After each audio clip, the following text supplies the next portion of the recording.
shit, guys! Fire our shit! Well, howdy folks, and welcome back to your home port.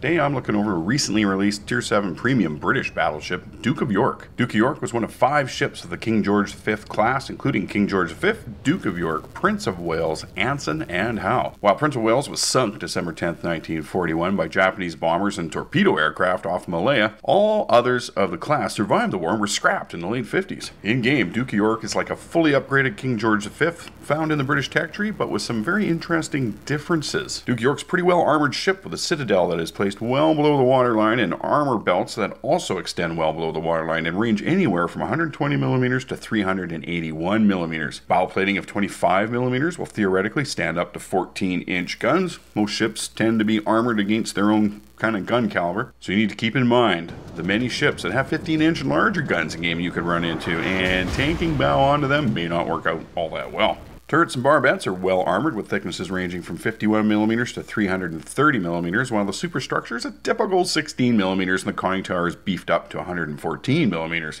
A health pool of 60,500 hit points tallies with King George V, both being at the high end of Tier 7 battleship health pools, but Duke of York surpasses King George in torpedo damage reduction, having a 24% rating against King George's 22.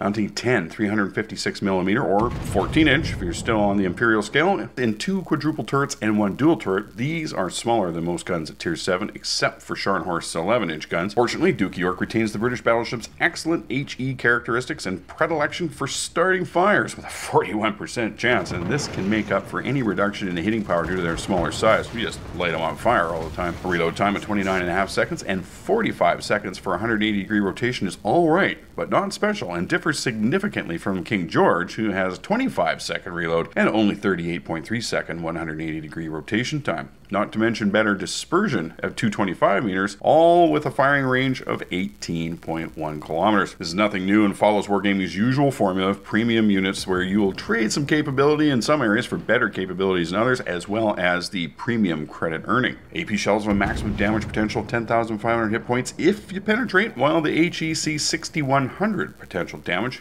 Both ammo types have a 757 meter per second initial shell velocity, which is as slow as I would ever want to see these. Secondary armament consists of 16 134mm guns laid out in 8 dual gun turrets, having a reload time of 6.7 seconds compared to King George's 6.3. Secondary fire range also differs between the two sisters, with Duke of York coming out on top with a 6-kilometer secondary gun range. Duke of York is well equipped with a plethora of AA guns, 119 of them to be exact, with firing ranges of 2.01 kilometers to 4.5 kilometers. Breaking down the damage per second figures at the different ranges shows us the outer bubble, 4.5 kilometers, is not that strong, enough at 64 damage per second to deter carrier planes from pressing their attack, but when you hit the 3.51 kilometer mark, you're at another 31.8 damage per second to the party, bringing the combined DPS to 95.8, and that's when things start happening. Torpedo bombers can push the attack another kilometer and launch from there. At this point, at 2.49 kilometers, a whopping 235.8 damage per second is added in, bringing the combined total to 332.4. And the dive bombers, who must press on,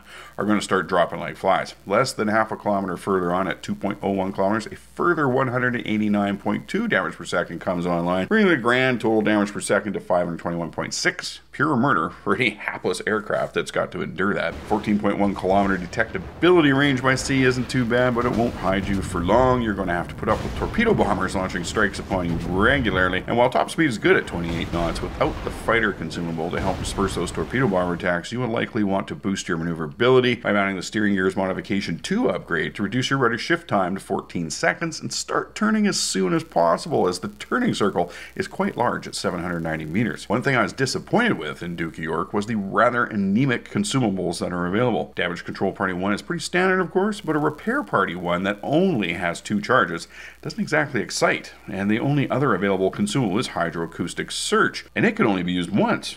Personally, I would have liked to have had a fighter consumable as a choice to help out with those pesky torpedo bombers, and if the Repair Party had 3 charges as well, I would consider this a pretty well-rounded ship. It'd be alright. As it stands, it's still a good ship, but you'll have to pick your battles and decide where you want to spend your health pool with a limited repair ability.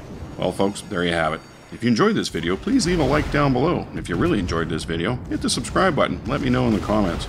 As well, be sure to visit my social media pages, both on Facebook and Twitter. This is where I post info that, well, not belonging in a video, it's worth taking a look at. I would also like to give a shout out to my Patreon supporters. You folks are making a huge difference for me.